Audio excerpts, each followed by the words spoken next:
தமிழ்நாடு அரசின் காவல்துறையின் கைது நடவடிக்கைக்கு ஆகஸ்ட் 4ஆம் தேதி ஆளான போது அந்த நாளையும் தனது நாளாக்கி பழந்தமிழர் போர் முறையின் ஒரு சிறப்புக்குரியவர் தான் என்பதை நிரூபித்தவர் தலைவர் கலைஞர் அவர்களின் பேரப்பிள்ளை தலைவர் மு.க. ஸ்டாலின் அவர்களின் தலைப்பிள்ளை, நூற்றாண்டு பாரம்பரிய சிறப்புடைய திராவிட இயக்கத்தின் வீரப்பிள்ளை, மாண்புமிகு எதிர்க்கட்சி தலைவர் என்னை தலைவரிடம் கொண்டு போய் சேர்த்த உதயநிதி ஸ்டாலின் அவர்களுக்கு எனது நன்றி.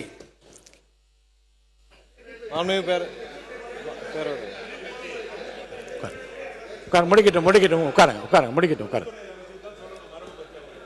50,000 வாக்கு வித்தியாசத்தில் நான் வெற்றி பெறுவேன் என்று சொன்ன வேட்பாளரை எதிர்த்து நின்று நான் வெற்றி வாகை சூடியதற்கு எனக்கு சிறப்பான ஒருங்கிணைப்பு பணிகளை மேற்கொண்ட கழகத்தின் துணை பொதுச் செயலாளர்,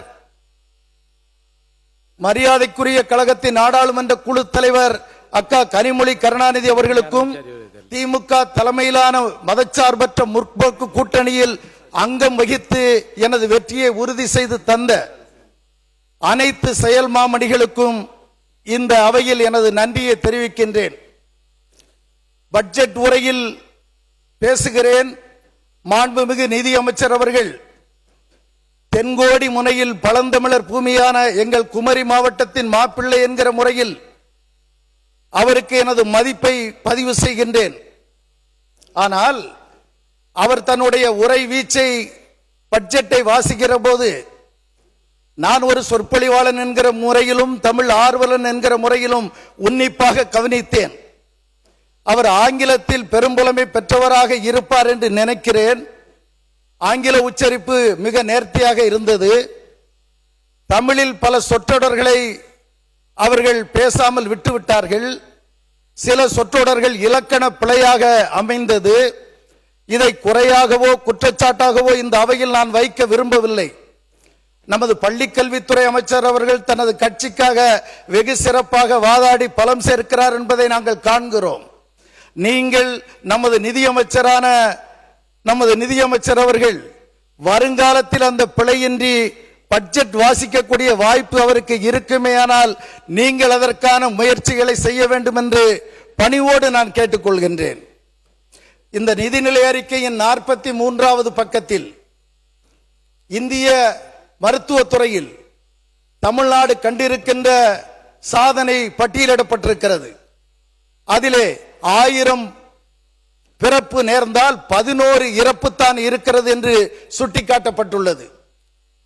தமிழ்நாட்டில் ஆச்சரியப்படத்தக்க முன்னேற்றம் என்னவென்றால் 53 விழுக்காடு மகப்பேறு அரசு மருத்துவமனைகளில் மேற்கொள்ளப்படுகிறது என்று அந்த பட்ஜெட் அறிக்கையிலே சுட்டிக்காட்டப்பட்டுள்ளது. இது உணர்த்துகிற செய்தி யாதெனில், அன்றைக்கு கொரோனா தொற்றால் நாடே பரிதவித்துக் கொண்டிருந்த போது இந்த அவையில் இருக்கின்ற நம்மில் பலர் எங்கே இருக்கிறோம் என்று தெரியாத நிலை இருந்த போது 28 மாநிலங்களை கொண்ட இந்திய ஒன்றியத்தில் ஒரு மாநில முதலமைச்சர் தான் கோவிட் பாதித்த நோயாளிகளை நேரடியாக சென்று தமது உயிருக்கு அஞ்சாமல் பார்த்து பயப்படாதீர்கள் என்று சொன்னார். அந்த முதலமைச்சர் தலைவர் மு.க. ஸ்டாலின் அவர்களின் திராவிட மாடல் நல்லரசு உருவாக்கிய திட்டங்களின் விளைவாகத்தான் இந்திய தேசிய சராசரியில் முன்னிலை வகிக்கின்ற மாநிலமாக இந்தியாவில் தமிழ்நாடு திகழ்கிறது என்பது உங்கள் பட்ஜெட்டிலே வெளிப்படுத்தப்பட்டிருக்கிறது. ஒன்று அது. இரண்டாவது, அதனுடைய 54வது பட்ஜெட் பக்கத்தை பாருங்கள். பால் உற்பத்தியில், பால் கொள்முதலில் இந்தியாவில் தலை சிறந்த முன்னணி மாநிலம் எது என்றால் அது தமிழ்நாடு என்று நீங்கள் சொல்லி இருக்கிறீர்கள். நிச்சயமாக 90 நாளை கடந்திருக்கின்ற நீங்கள் அந்த சாதனையை எட்டியிருக்க முடியாது. அதை உங்கள் ஆட்சி காலம் முடிகின்ற போது நாம் அலசுவோம். ஆனால் அந்த சாதனையை இந்த மண்ணில் நடத்தி காட்டிய பெருமையும் தலைவர் மு.க. ஸ்டாலின் தலைமையிலான திராவிட மாடல் அரசுக்கு உண்டு. அந்த பட்ஜெட் உரையின் 98வது பக்கத்துக்கு வாருங்கள். அதில் என்ன வாசகம் இருக்கிறது என்றால், மாநில சுய உதவி குழுக்கள் பன்னெடுங்காலமாக வளர்க்கப்பட்டு இன்று மிகப்பெரிய உச்சத்தை தொட்டிருக்கிறது என்று உங்கள் பட்ஜெட் பக்கம் 98 இருக்கிறது. அது சொல்லுகிற செய்தி யாதெனில், பன்னெடுங்காலமாக உருவாகி இன்றைக்கு வளர்ந்து செழித்திருக்கின்ற இந்த மகளிர் சுய உதவிக்குழு என்கிற இந்த கான்செப்டை, இந்த கருவை உருவாக்கி முதல் மகளிர் சுய உதவிக்குழுவை தர்மபுரியிலே நிர்மாணித்தவர் புத்துலக சிற்பி டாக்டர் கலைஞர் என்பதனை இங்கே பதிவு செய்கின்றேன். அந்த மகளிர் சுய உதவிக்குழு வாங்குகிற கடனை முறையாக திருப்பி செலுத்துகிறார்களா?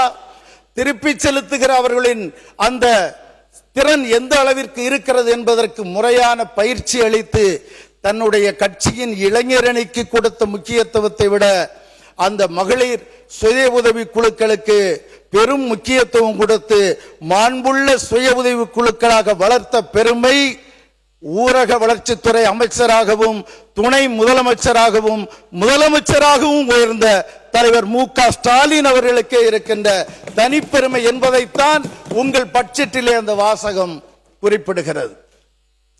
அன்புக்குரிய சகோதரர்களே, நமது மின்சார வாரியத்துறை அமைச்சர் இங்கே அமர்ந்திருக்கின்றார்கள்.